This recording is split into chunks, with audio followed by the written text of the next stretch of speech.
Hey guys, subscribe for daily content, and if you're shopping for gear, make sure you check out the description for the newest items at some of the very best online retailers. There's also links for some of the items that I personally recommend. Thanks! What's going on YouTube? Metal Complex here, and today I've got a super exciting unboxing video to share with you guys. Actually, in my opinion, this is kind of a historical moment, at least for me. I know many of you have already experienced this knife and you already know what it is, but this is a pretty big deal. So, thanks to the owner of eKnives, this is actually his personal knife. I really appreciate that, by the way. He's loaning it to me so that I can take a look at it and share my thoughts with you guys. It will be going back to him, but I would invite you guys to take a look at eKnives. In fact, this knife will be linked at eKnives down in the description. It does help my channel when you use those links, but that's up to you. But yeah, thanks to eKnives for letting me check this out, because depending on my experience, I might be turning around and buying one. But this is, and hey, thanks to my patrons for supporting me. This is the new Microtech, the Ultratech ZBT. What does ZBT stand for? Zero blade tolerance. I think context is very, very important.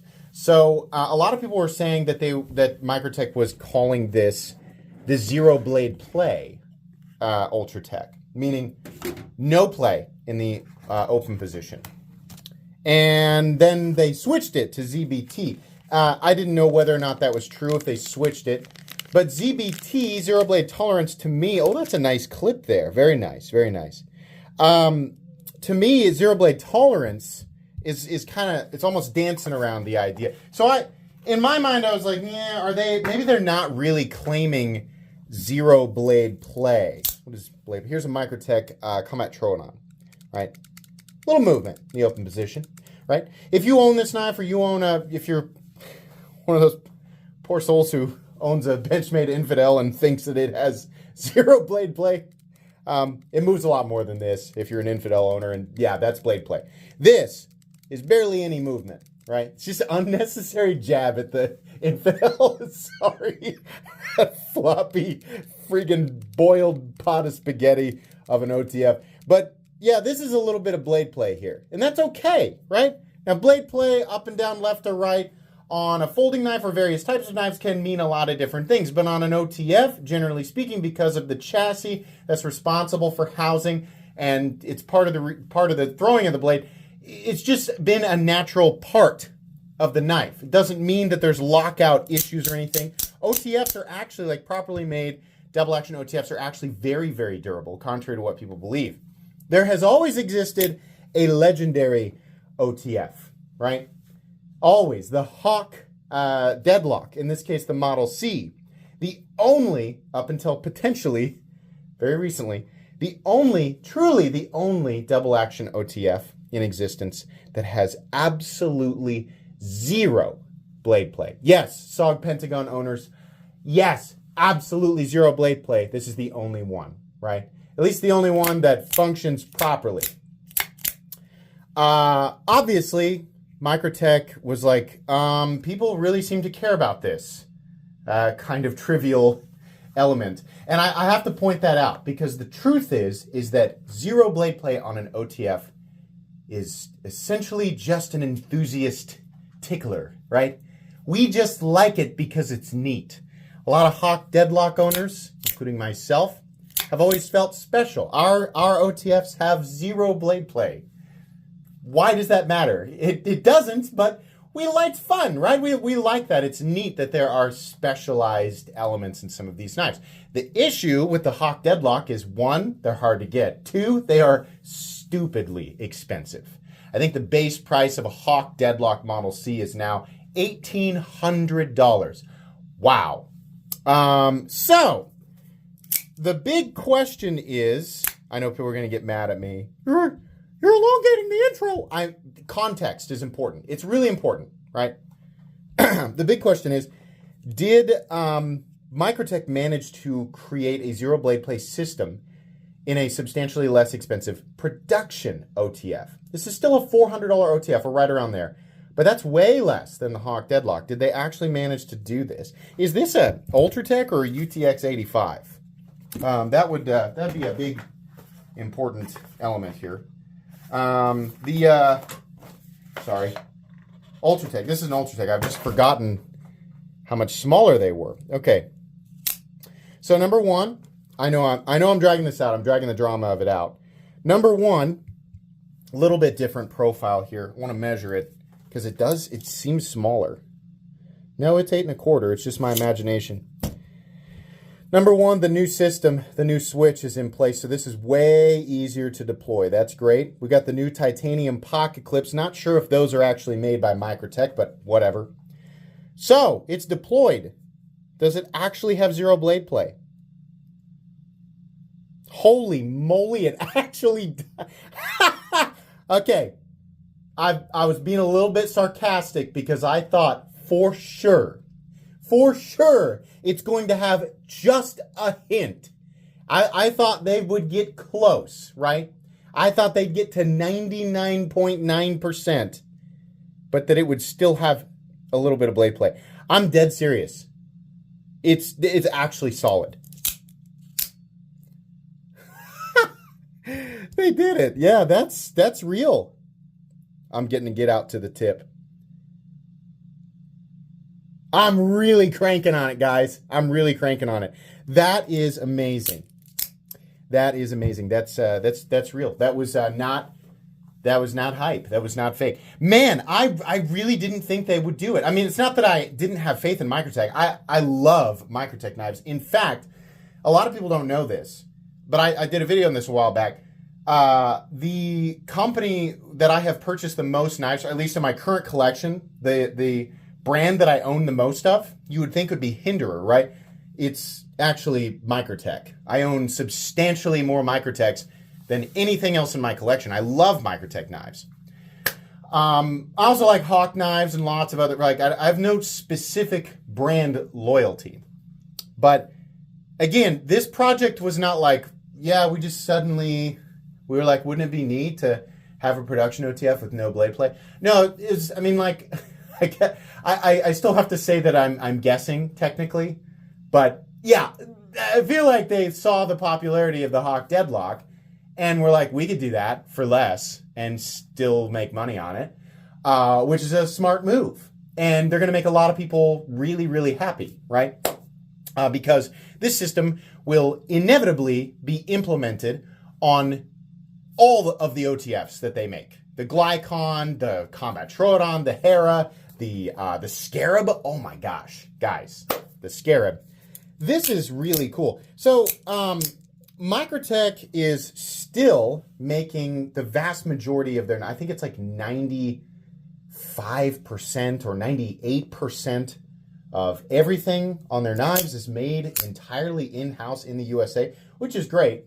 They have upgraded their switches on a number of models, right? The Scarab, at least it started off with the Scarab, the Combat Troodon, the Hera, right? Probably a couple of other things. And then now we've even got this easy switch on the Ultratech. Still a little bitey on this, but you're getting extra gripitude, right?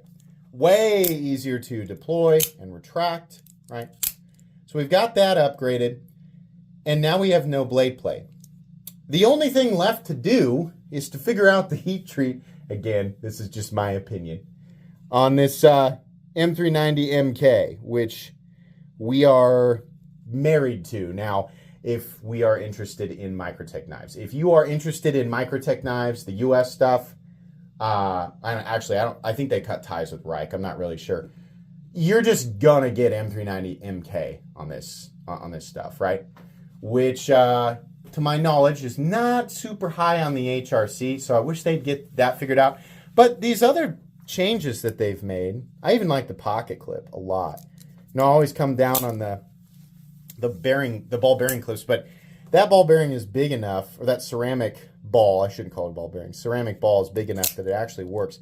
But the fact that we have such easy and reliable deployment, and then ultimately still, I really can't believe that. I'm just blown away. I keep thinking I'm going to catch it in the right spot and I'm going to feel something. So I'm going around in circles, and I'm going back and forth, and I'm going this way just to check. It is every bit as solid as the Deadlock. Every bit, right? Now, with as many of these going out there, right, we're going to start seeing thousands of these things in the hands of customers, right? So when someone gets a hold of one that is a lemon and it does not have zero blade play, it'll be posted online and people will make a gigantic deal out of it. Reddit. So my thought process, or my thoughts on this are the vast majority of them are legitimately zero blade play. I mean, nothing, right? And they should operate properly. I think that this is a big W for Microtech, but they are going to charge us an extra $75 to $100 for this system to be implemented on each of their models, which is not unfair. You know, I have no idea if it costs more than their standard system to manufacture, but it is cool. It is definitely cool. Again, though, to people, it's just like I said at the beginning. If you own the Ultratech and it's working for you, or do you now need to buy the zero blade tolerance version of the Ultratech? Do you need to upgrade to this? Is it a true upgrade? No, it's just an Ultratech that has the enthusiast, tickler element of not having any blade play. It's really cool. It's really cool. But it's not necessarily adding any durability or reliability or anything like that. It just has a feature that enthusiasts enjoy, right? If you are interested in Microtech knives at all, whether you care to admit it or not, you are a knife enthusiast on some level. You are not looking at knives that cost $300 plus, right, as someone who is pure utility. Pure dollar for dollar utility. You don't look at a knife for any other reason than utility. You're looking at Microtech knives, you're lying to yourself, right? So if Microtech lights up the bells and everything in your head, lights up the little light bulbs in your head, yeah, you're on some level a knife enthusiast, right? So I just want to make that clear. It's okay to admit that, sometimes these elements make you want to engage with a product. That's perfectly fine. But at the same time, it shouldn't make you feel like you have to buy one. If you have never purchased an Ultratech or an OTF or anything, and you love the idea of picking something up from Microtech, is this new version of the Ultratech something that, would make you feel good about spending the money? Yeah, sure. I remember buying my first combat Troodon for $370. That would be this size, right? So now here in 2024, you can get the Ultratech for a little more than the same. I bought my first combat Troodon in 2014, so that was 10 years ago. So now we're looking at a $400 Ultratech. So in some ways that does sting. In a lot of ways, it's it stings a little bit. Yeah. So ultimately, your question, if you're still hanging out in this video, if your question to me is, Metal Complex, yada, yada, yada, you've been talking for 15 minutes. Are you going to buy a ZBT version of every single one of your favorite Microtech OTFs that you have in your collection? Are you going to upgrade each one of those to have the ZBT version? And my answer to you is yes, I'm going to do that because I'm a collector and this type of stuff does entice me. But that doesn't mean that you have to do it. You gotta answer that question for yourself and decide whether or not that's really worth it to you. The system is very cool and it's extremely impressive. I am very surprised that they actually managed to do it. That is really, really cool. Yeah. Hats off to Microtech. I think that's awesome. Thanks again to eKnives for sending this in. What is going to happen to the stock of all the... There have got to be so many non-ZBT Ultratechs out there. Like, what's going to happen to those, right? Maybe they'll eventually put them on sale. Who knows? That's going to be it today. We will do a full review on this guy after I've had a chance to carry and use it. please make sure to follow me on Instagram at metal_complex. If you enjoyed this video, leave a like. If you'd like to check out my other content, I do, of course, have lots of videos of knives that are either expensive or inexpensive that I do or don't like, so check those out. And if you enjoy all my content, go ahead and click on that Metal Complex logo right there and subscribe because there's definitely more coming. Thanks again for watching, everybody, and have a great day.